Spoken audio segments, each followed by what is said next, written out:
We provide you the platform to turn your dreams into reality. Give wings to your aspirations with KR Mangalam University. आम आदमी के लिए एक बड़ी राहत की खबर है।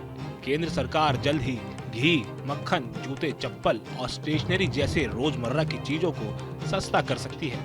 जी हाँ, सरकारी सूत्रों के मुताबिक जीएसटी काउंसिल की अगली बैठक में 12% वाले टैक्स स्लैब पर बड़ा फैसला लिया जा सकता है। सरकार का इरादा है कि इस टैक्स श्रेणी में शामिल तमाम चीजों को या तो सीधे 5% टैक्स के दायरे में लाया जाए या फिर 12% स्लैब को पूरी तरह खत्म कर दिया जाए। अब आप सोच रहे होंगे कि कौन कौन सी चीजें सस्ती हो सकती हैं, तो सुनिए।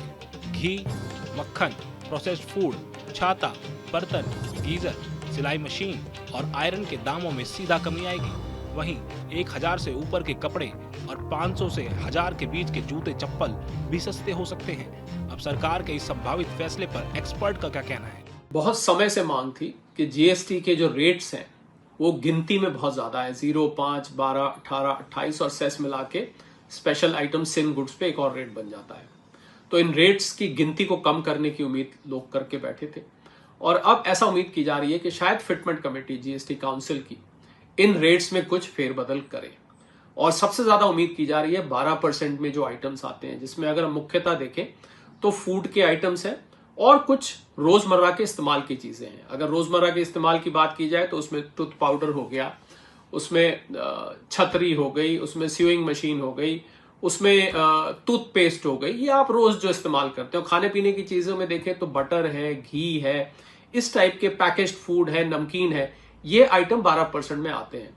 तो ऐसी उम्मीद की जा रही है कि शायद 12% रेट को हटा दिया जाए और इसके आइटम्स को, यानी कि अगर नया रेट बना दिया जाए 15% तो बहुत अच्छा है, पर अगर ऐसा नहीं होता है तो इसके आइटम्स को 5% में, ज्यादातर को 5% में, यानी कि जो रोजमर्रा के इस्तेमाल की चीजें हैं उनको 5% में, और बाकी की जो आइटम्स है जिसमें कुछ कंस्ट्रक्शन के आइटम भी है उनको 18% में।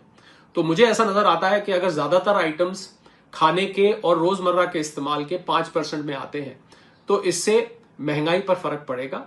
उपभोक्ताओं को ये आइटम सस्ते मिलने शुरू हो जाएंगे, क्योंकि 12 और 5 में जो 7% का डिफरेंस है उसका फायदा उपभोक्ताओं को सीधा सीधा मिलना शुरू हो जाएगा।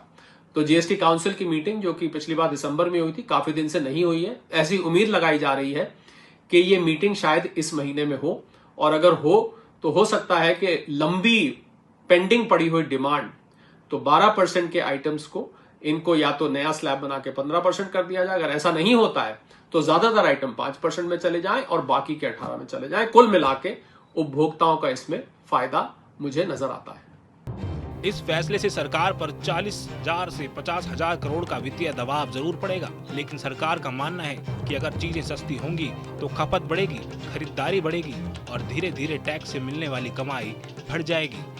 वित्त मंत्री निर्मला सीतारमण भी कह चुकी हैं कि सरकार जीएसटी को और सरल और उपभोक्ता हित में डालने की कोशिश कर रही है। अब नजरें हैं जुलाई में होने वाली जीएसटी काउंसिल की 56वीं बैठक पर। उम्मीद जताई जा रही है कि यहीं से इस बड़े बदलाव की शुरुआत हो सकती है। अगर ये फैसला होता है तो यह सरकार की तरफ से मिडिल क्लास और लोअर इनकम ग्रुप को बजट फ्रेंडली गिफ्ट होगा। तो जीएसटी की बैठक में मुमकिन हो जो 12% के स्लैब है उसको हटा दिया जाए या फिर 5% के स्लैब में ये तमाम चीज़ें डाल दी जाएं, जिससे आम आदमी की रोज़मर्रा की ज़िंदगी थोड़ी आसान ज़रूर हो जाएगी। कीमतें कम होंगी, चाहे वो दूध हो, दही हो या फिर खाने पीने की दूसरे आइटम हो या पैकेज फूड हो, पैकेज फ्रूट आइटम हो या फिर तमाम ऐसी चीज़ें जो घरेलू उपभोक्ताओं के लिए काफ़ी ज़्यादा महत्वपूर्ण होती हैं। ऐसे तमाम सामान जो हैं उन पर जो जीएसटी 12% लगता है वो कहीं ना कहीं कम होगा, तो आम आदमी को बड़ी राहत मिलती हुई दिखाई देगी।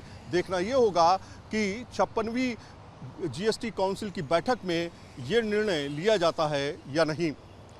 वीडियो जर्नलिस्ट संजय शर्मा के साथ सैयद आमिर हुसैन, न्यूज़ नेशन, दिल्ली।